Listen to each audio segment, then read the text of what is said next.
Existiu o Gerson antes de conhecer a Jesus? Graças a Deus, eu iniciei aqui dizendo que eu sou um privilegiado, nasci em um lar cristão, graças a Deus, tive a oportunidade de ser bem instruído pelos meus pais. Meu pai dirigiu inúmeras igrejas, uma época bem difícil ministerialmente, e tivemos um ensinamento com uma base da palavra muito boa.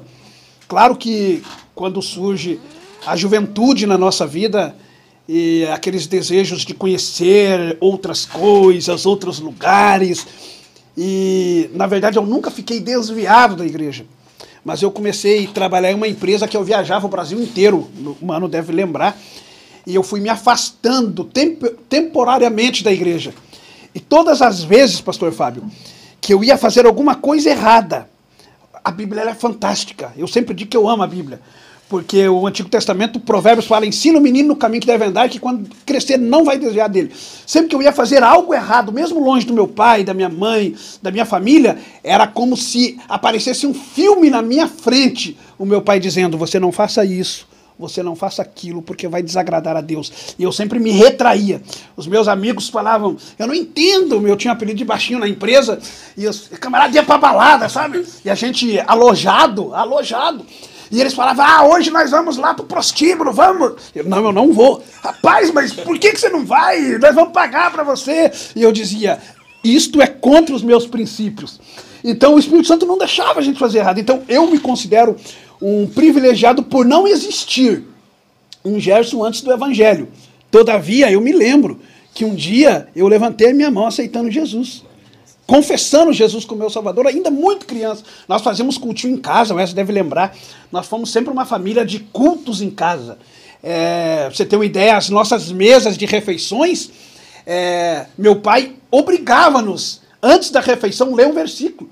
Hoje era o dia do fulano, e nós éramos em 6. E o meu pai falava assim, amanhã no almoço é o Gerson que vai ler. E eu li o versículo e ele falava assim, o que você entendeu desse versículo? E a gente expunha nossas ideias.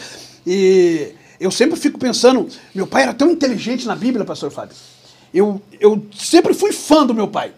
Meu pai é o pregador mais famoso, Colin, é o meu pai. Meu pai tinha um conhecimento de explicar e de expor a Bíblia. Muita coisa que eu aprendi anos depois na faculdade. Meu pai não teve ferramentas de frequentar uma faculdade de teologia. E o que meu pai fez foi a ETAD, lá no Santa Helena, muitos anos atrás. Inclusive, eu também comecei a fazer no núcleo 54, acho. Pastor Valdecir, na época, eu com 12 anos, fez uma carta para eu me apresentar e fazer ETAD, que eu tinha um sonho de conhecer, de aprofundar na Bíblia. E muitas coisas do que eu aprendi hoje, há pouco tempo atrás, dentro de uma sala de teologia, Lucas, o meu pai já falava. E eu dizia, nossa, da onde que meu pai tirava? Meu pai não tinha livro, não tinha internet na época, então era o Espírito Santo que revelava. Então eu sou um grande fã do meu pai pregador. Uau! Excelente. Você falou aqui que recebia muitos convites e tal. Tu era tentado aí nesses lugares que te convidava, tipo balada, noitada, prostíbulo? Demais! Ele dá risada, mas é sério. Não, dá risada por causa da sua expressão, né? Prostíbulo. Nós estamos em um mundo tão popularizado hoje com essas expressões que ninguém mais se assusta com isso.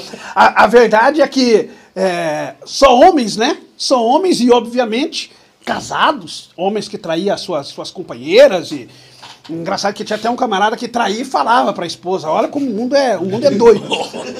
É sério. É verdade, vocês dão risada. E eu era o único, eu já arrumava a minha cama, já para você ter uma ideia. Sempre que eu chegava em um alojamento... Esse batia o sincerão, então. Né? Não, é sério. Eu arrumava a minha cama sempre na sala. Todo mundo pegava quartos e tal. Por que eu não pegava quarto? Porque os caras pegavam a mulherada da balada, chegava de noite bebendo e baseado. Usa aí, Gerson! E eu falava, não, rapaz, eu não uso isso. E eu nem estava indo para a igreja, eu estava meio que afastado. Mas mesmo afastado, eu nunca me esqueci dos ensinamentos que eu aprendi dentro da minha casa. Nunca me esqueci. Parece que eu via o meu pai, pastor Célio, dizendo, é errado fazer isso, você desagradar a Deus, vai deixar Deus triste. E uma coisa que eu tenho comigo e que as pessoas perderam é o tal do temor a Deus. Não é medo, é o temor. É respeitar Deus como sendo o nosso mestre maior. Eu sempre tive preocupação de ofender o meu pai e minha mãe. Sempre. Eu tenho isso comigo. Isso é um rapaz. Você pode perguntar para minha mãe e para o meu pai. Eu nunca na minha vida dei tristeza do meu pai chorar porque eu fiz algo errado. E com Deus é igual. Com Deus, independente do local que eu estava, eu tinha aquele temor de dizer, Senhor, será que essa minha ação tá causando tristeza no Senhor? Eu tinha temor, não era medo, porque é diferente temor e medo, mas eu tinha aquele temor de dizer, Senhor, se eu fizer alguma coisa errada, levante alguém para falar comigo. E eu me lembro de um episódio, um dia nós estávamos numa lanchonete, e eu era solteiro na época, conhecemos uma moça, e vamos todo mundo, e essa moça abençoada, nós estávamos em 7 na mesa, a menina tinha 7 irmãs. É incrível, Fábio, é sério. Aí a pergunta foi, vamos todo mundo lá pra minha casa. E quando nós chegamos lá, os caras começaram a colocar drogas na mesa. E todo mundo cheirando e usando. E baixinho, baixinho, pega um aí. E eu dizia, meu amigo, eu estou no local errado. Eu me lembro até hoje que a menina me olhou com um olho desse tamanho assim, como assim você está no lugar errado? Tá falando mal de mim? Eu falei, não, a tua companhia é muito agradável, mas esse ambiente não é um ambiente para mim. Aí eles queriam saber, por que não é ambiente para você? Eu falei, porque eu sou um filho de Deus. Meu Deus. E eu tô sentindo que eu tô deixando Deus triste. E eu saí dali e fui para casa. E quando eu chego em casa, umas 3h30 da manhã, os caras chegam tudo doido, doidão, e uns gritando. E eu me lembro até hoje que o meu supervisor, Cleverson, o nome dele, ele ficou em pé e falou, gente, respeita o menino.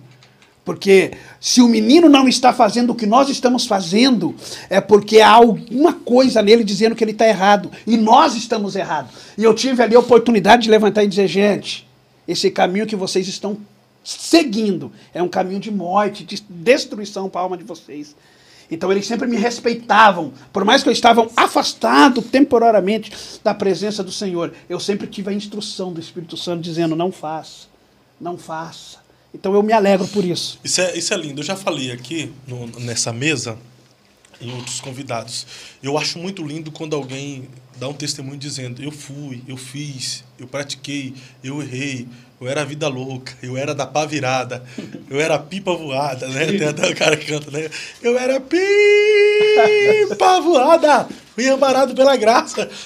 Eu acho bacana o testemunho de conversão, que revela, de fato, o poder transformador de Jesus na vida do ser humano. Mas, cara, eu fico encantado também que nasceu um lar cristão e diz assim, ó, eu fui tentado. É honra. Eu fui tentado pelas pessoas, eu fui tentado através do convite, eu fui tentado por mim mesmo, mas sempre tive na minha alma, no meu coração, que eu sou filho de Deus e se eu fizesse, eu ia ferir a santidade do Eterno. Cara, isso chega a arrepia aqui, tô arrepiado.